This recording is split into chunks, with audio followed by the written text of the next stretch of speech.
Hi everyone, welcome back to Undesign Craft channel.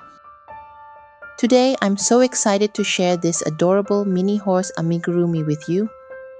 I mixed and matched different bright and cheerful colors to give this little horse a happy, colorful look, perfect for welcoming the coming Lunar New Year.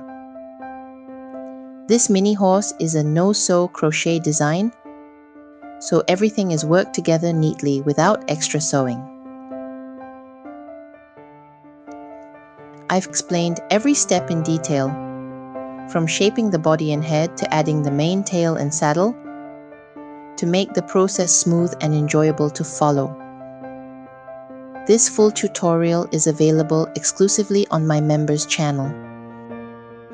By joining my channel membership, you'll be able to unlock this video, access step-by-step guidance, and enjoy more exclusive crochet patterns and tutorials as a thank you for your support. Your support truly means a lot to me and helps me continue creating more cute and fun crochet projects for you. I hope this mini horse brings you joy and a little extra luck as we step into the new year together. Let's grab our yarn and hooks and start crocheting.